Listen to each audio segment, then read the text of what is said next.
I'm a very slow reader, and this year it feels like I have been extra slow. But I have read some books, so here's my wrap up for what I have read so far this year. The first book that I read was The Ashes and the Starcursed King by Carissa Broadbent. The Ashes and the Starcursed King is the sequel to The Serpent and the Wings of Night, and it takes place after the events of the Kijari. I won't go into detail about the story since it would spoil too much of the first book, but it is a dual point of view, and we get to follow both Oriah and Rain. This story keeps being so good. We get to see more of this fascinating world with vampires and mysterious gods, and the romance is still great. One thing that lowered my grading a bit though is the pacing. It felt very slow sometimes, and it felt like the story was sort of grasping for its own plot. It's still a great book, but not as great as the first one. 4 out of 5 stars.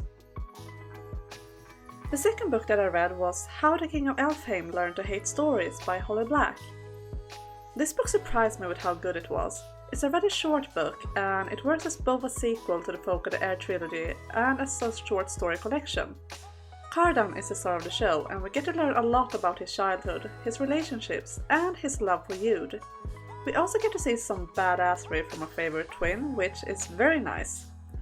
I went into this book not expecting much since it's so short, but once again Holly Black has shown me why she is my favorite author. I loved this book. 5 out of 5 stars. The third book that I read was Promise of Blood by Brian McClellan. This book I read as a part of the book circle me and my friends had. It's a sort of French Revolution meets the Industrial Revolution type of story. It's about Field Marshal Thomas, who stages a coup against the king and the nobility in order to reform the country.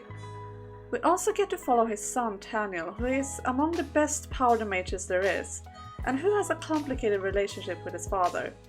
And we get to follow Adamat, an investigator whose loyalty is tested by blackmail. Their story is the most out of my comfort zone I have ever been reading a fantasy book. Promise of Blood is nothing like what I usually read, and sadly I have to say it wasn't for me. I like the magic system with the powder mages, Nact and Privileged. That was really cool. However, the story felt oddly off to me. It was both super fast paced and super slow at the same time, and I had a hard time guessing what would happen next. Not because of any mystery, but because it felt like absolutely anything could happen, which took away from my excitement. Like the whole situation with the mountain lions. I enjoyed reading this book with my friends, and our discussions are enough to give this book 3 out of 5 stars, but I will not continue with the next book in the trilogy. The final book that I have read so far this year is the first volume of Heaven Official's Blessing by Mo Shang Tong Xiu. I hope I didn't butcher that name too much, I'm very sorry if I did.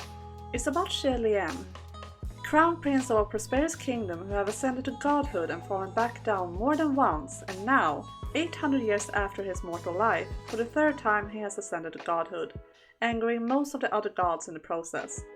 In order to repay his debts, he is sent to the mortal realm to fight ghosts and evil spirits, and while there he meets Sanlang, a young man with whom he feels an instant connection, and who might be a lot more than what he seems. I had when starting this book already watched the Donghua, and this first book follows the events of the first season almost to a T, so nothing new for me, but enjoyable all the same. I love Sanglang's portrayal, and I love his chemistry with Xie Lian. Those two are so freaking cute together. I'm really looking forward to reading the next entries in this series. 4 out of 5 stars. So, these are the books that I read so far this year. Have you read any of them? Did you enjoy them? Let me know in the comments. I wish you a lovely day, and I will see you guys next time. Bye!